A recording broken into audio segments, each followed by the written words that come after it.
everyone, and welcome to Brussels. Are you an entrepreneur considering an establishment in Europe? Do you want to know what it takes to build a talented team in Brussels? My name is Eveline Ankaert. I am a lawyer specialized in labor and HR law, and I will provide you with a short introduction to the general principles of labor law that a company needs to know when starting business operations in Belgium and when first employing people in Brussels. First of all, it is important to know that employer and employee relations in Belgium are mainly governed by employment law, collective bargaining agreements, work regulations, and individual employment contracts. These employment regulations aim in particular at defining employees' and employers' rights and obligations, and they lay down rules on matters such as hiring and dismissing employees, employment conditions, working time, minimum wage, holidays, etc. Collective bargaining is the key mechanism through which employment standards are established in Belgium. Collective bargaining agreements, or CBAs, are concluded at three different levels. First, a number of CBAs are signed at national level within the National Labour Council. Secondly, CBAs at industry level are negotiated and concluded within the so-called joint labour committees. And third, CBAs at company level are concluded between the employer and the trade unions. It is important to know to which joint labour committee a company belongs, because the company has to comply with the CBAs of the relevant committee. The applicable joint labour committee is defined by the company's main activity. A second interesting element of Belgium is that a foreign company can engage people directly in Belgium without setting up a local subsidiary. Not having a formal subsidiary in Belgium does, however, not automatically exempt a company from taxation in Belgium, as foreign companies may be deemed to have a so-called permanent establishment in Belgium. If you want to know more on this topic, you should watch the video on corporate taxation in Brussels. Do note that companies wishing to hire personnel in Belgium must comply with certain formalities. First of all, the employer must register with the National Office for Social Security, the NOSS. The employer must also subscribe to a work accident insurance with a recognized insurance company of his choice. The employer must set up an internal health and safety service to ensure the employee's health and safety in the workplace. And he must sign up to a recognized external health and safety service for medical health checks and other advice on health and safety. The employer must register with the Office for Direct Taxes to enable the payment of income tax retained at source on employee salaries. The employer must appoint an authorized agent to keep the compulsory employment documents and act as a postbox to which all official correspondence is sent by the NOSS. And finally, the employer must have a set of work rules in place containing specific provisions related to salary and work conditions as applicable within the company, such as the working time schedules, disciplinary sanctions, annual holiday dates, and so on. Although it is not compulsory, it is common practice and recommended for employers to use the services of a recognized payroll agency to manage all payroll-related issues. Usually, the payroll agency acts as an intermediary between the employer and the social security and income tax authorities. When hiring personnel in Belgium, it is important to know that there are different types of employees, such as blue and white collar workers, students, sales representatives, remote workers, agency workers, all with their specific regulations. Belgian employment law applies to any employee working in Belgium. Even though parties are free to define the law applicable to the employment relationship, one must always be in compliance with mandatory provisions of Belgian law, such as minimum wages, working hours, holidays, health and safety, and anti-discrimination.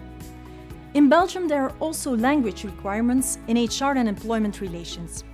For employers having their place of business in the Brussels region, all documents meant for staff must in principle be written in French for French-speaking staff members and in Dutch for Dutch-speaking staff members. Should you use documents drafted in English, you can easily replace them in the correct language when an employee or an inspection asks for it. This type of flexibility is not granted in the Flemish or Walloon region, where English documents are in principle null and void. In Belgium, an employment contract can be agreed verbally or in writing. A written contract is, however, standard practice, and some contracts must be in writing to be valid. It mainly concerns the contracts for a fixed term, for a defined job, for part-time employment, or for student work. Common clauses in an employment contract are post-employment restrictive covenants, confidentiality, intellectual property, variable salary, and data protection clauses. Some clauses, such as a non-compete clause, must be in writing to be valid. As for the salary package, do note that in most industry sectors in Belgium, CBAs set down fixed minimum salaries for blue-collar and white-collar workers. Salaries are generally indexed to the rate of inflation. In general, industry CBAs provide the obligation for the employer to pay employees a so-called 13th month as an end-of-year bonus. Irrespective of the applicable CBA, the employer must pay single and double holiday pay to the employees. The single holiday pay equals the normal salary for 4 weeks. The double holiday pay equals 92% of the monthly salary. To be competitive, employers usually provide their employees with some benefits, such as meal vouchers, eco-vouchers, a mobility budget, complementary insurance plans, pension plan coverage, medical insurance, stock options, and so on. These employee benefits are normally considered as remuneration, but are sometimes subject to lower social security contributions and taxes.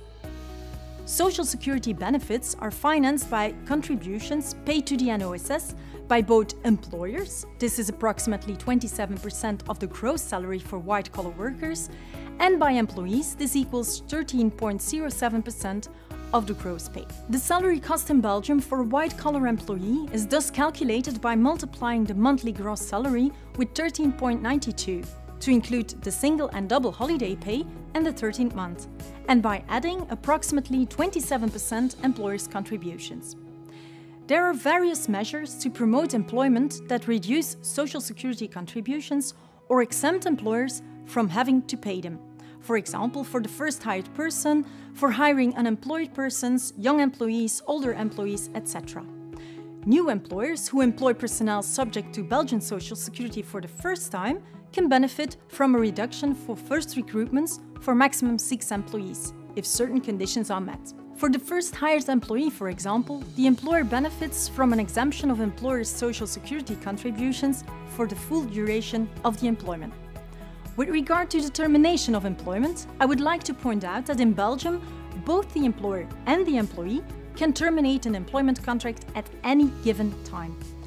Contrary to what is the case in our neighboring country, the Netherlands, no mandatory preliminary authorization procedure is required. An open-ended employment contract can always be terminated either with a notice period during which the employee normally continues to work or with the payment of a severance indemnity. The notice is calculated based on the seniority of the employee with the employer. Each party may also terminate the employment contract on the spot. This is without notice or compensation for serious reason or for cause. When dismissing an employee, it is also recommended to check whether the employee is not protected against dismissal. This is, for instance, the case for employees who are pregnant, employees who have filed a complaint for harassment, or employee representatives. The employer retains, however, the possibility to dismiss these employees, but he must prove that the employees are dismissed or not dismissed for certain reasons, possibly in combination with the procedure to be met. Finally, if you would consider employing employees from non-European Economic Area member states in Belgium, these employees must in principle obtain prior authorization to work in Belgium and must have a Belgian residence permit. In case of a long-term employment of more than 90 days, Belgium has implemented the single permit procedure. If you'd like to receive more information on this topic, you can watch the video on economic migration to Brussels. It can also be interesting to employ non-EEA employees for the first time in Belgium, because these employees can obtain a unique fiscal regime which is beneficial for both the employer and the employee. This is explained in more detail in the video on corporate taxation in Brussels. These were the general principles of Belgian labor and social law in a nutshell. I hope that I have given you a clearer insight, and hopefully this triggers your interest in setting up your business in Brussels. We hope to see you soon.